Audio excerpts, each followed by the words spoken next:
بدعت ہر وہ چیز ہے جیسے کہ حضرت امام ابن کثیر نے اپنی تفسیر میں فرمایا ہے، کل فعل لم یثبت عن الصحابۃ فہو بدعۃ، ہر ایسا عمل قول و فعل جو نبی علیہ السلام کے صحابہ سے ثابت نہ ہو تو وہ گویا کہ دین کے اندر بدعت شمار ہوگا۔ جشن عید میلاد النبی کے نام سے ہو، تیجا، 40واں، 10واں، اذان کے اول آخر درود، درمیان کے اندر کسی کلمے کا اضافہ، یا خوشی اور غمی کے جو نئے نئے رسومات ہیں، یہ ساری کی ساری اسی چیز کے اندر آئیں گی اگر اس کو کار خیر اور دین کا جز سمجھا جائے گا۔ تو بدعات سے ہمیں بچنا ہے۔ نبی پاک صلی اللہ علیہ وسلم نے بڑی سخت وعید فرمائی ہے بدعات کے حوالے سے۔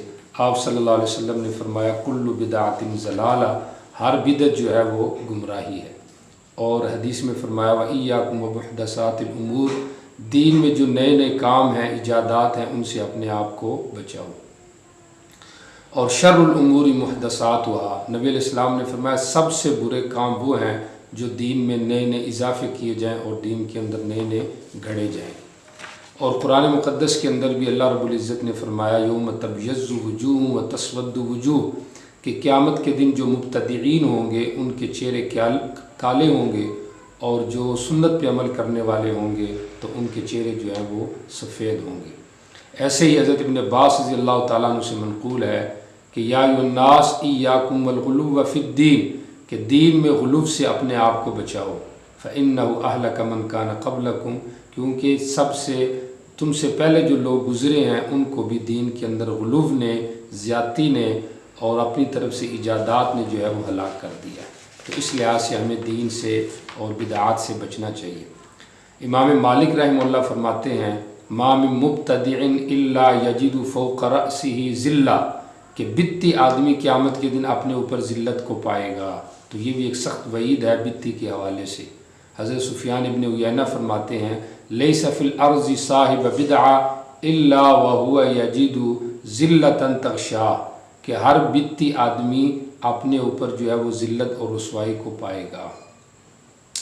ایسے ہی حضرت بلال بن حارث کی روایت ہے اور اس کے اندر ہے من ابتدع بدعتا لم یرض اللہ ورسولہ، کہ جو ایسی بدعت ایجاد کرے جو اللہ اور اس کے رسول کو پسند نہیں ہے، تو فرمایا جو بھی اس کے اوپر عمل کرے گا اس بدتی آدمی کو اس کا گناہ اور نقصان پہنچے گا۔ حضرت انس بن مالک نبی پاک صلی اللہ علیہ وسلم کا فرمان نقل کرتے ہیں ان اللہ حجب التوبۃ عن کل صاحب بدعہ، کہ اللہ نے توبہ بدتی کی قبول کرنے کا جو دروازہ ہے اس کو بند کر دیا ہے، چونکہ وہ اس کو کار خیر سمجھتا ہے تو اس لحاظ سے اس کے لیے گویا کہ توبہ کا دروازہ بند ہو گیا ہے۔ تو جتنی نت نئی بدعات ہیں، رسومات ہیں، ان کا بائیکاٹ کیجئے۔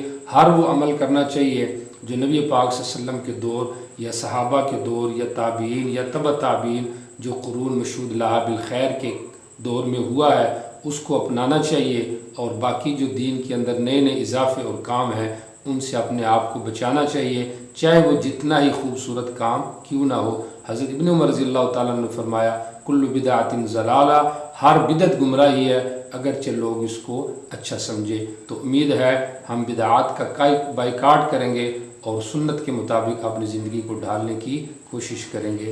السلام علیکم ورحمۃ اللہ۔